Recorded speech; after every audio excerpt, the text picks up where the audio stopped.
Allora, al primo colloquio di lavoro ti potrebbero proporre per esempio il contratto di apprendistato, che è un contratto di lavoro subordinato a causa mista, cioè finalizzato all'acquisizione di una qualifica professionale e che prevede delle ore di formazione obbligatoria che devono essere svolte sia all'interno dei locali dell'azienda, quindi formazione interna, sia all'esterno tramite le agenzie di formazione. Il contratto di apprendistato prevede un termine.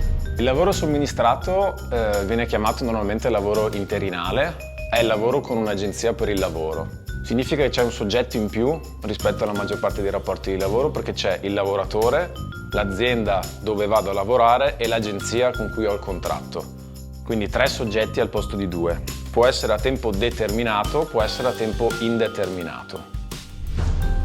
Il lavoro intermittente è anche detto il lavoro a chiamata. È una tipologia contrattuale tramite la quale il datore di lavoro beneficia dell'attività del lavoratore solo quando ne ha bisogno. È previsto dal contratto che il datore di lavoro nel momento di necessità chiami il lavoratore a prestare la sua attività. Il contratto subordinato può avere un termine come può essere a tempo indeterminato. Cosa vuol dire che ha un termine? Vuol dire che dura per un lasso di tempo, allo scadere di quel termine. Se tu continui ad andare a lavorare, il tuo contratto è diventato a tempo indeterminato. Tra partita IVA e lavoro dipendente ci sono molte differenze, quindi bisogna stare attenti quando viene proposto un tipo di rapporto piuttosto che un altro. Lavoro autonomo vuol dire appunto che io posso in linea di massima determinare il mio orario, posso determinare la mia paga, quindi quanto valuto il mio lavoro.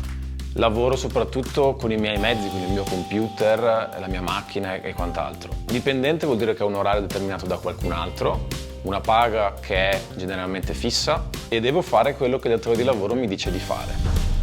Il tirocinio non è un rapporto di lavoro, innanzitutto. Il tirocinio è orientato, è un'attività che si svolge sempre nei luoghi di lavoro, ma che è finalizzato all'orientamento professionale, formativo e può essere di 2 tipi, il tirocinio curriculare oppure il tirocinio extracurriculare. Il tirocinio curriculare rientra nel percorso di studi, mentre il tirocinio extracurriculare viene solitamente svolto al termine del percorso di studi, che può essere anche quello universitario, e che prevede un rimborso spese obbligatorio. Nel contratto di lavoro troviamo le regole minime fondamentali del rapporto tra me e l'azienda.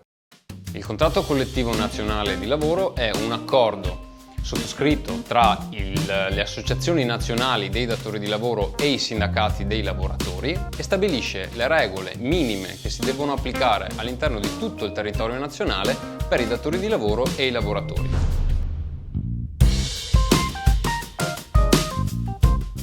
Non si comincia mai un rapporto di lavoro senza un contratto di lavoro. Se il contratto di lavoro prevede un periodo di prova, sarà un periodo durante il quale entrambe le parti potranno recedere liberamente. Ma cominciare un lavoro senza un contratto significa lavorare in nero.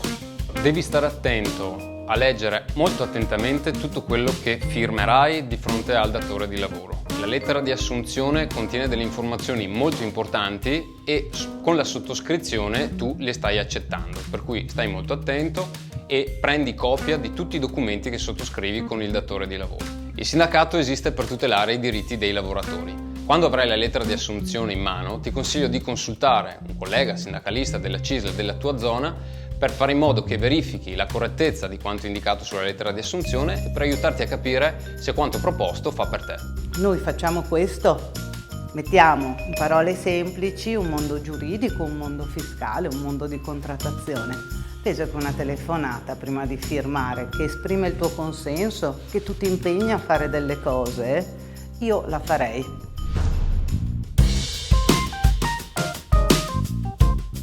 Il sindacato è un'associazione di lavoratori, i lavoratori si mettono insieme, si iscrivono perché sanno che insieme riusciranno ad ottenere delle condizioni di lavoro migliori per sé e per i loro figli, per la loro famiglia.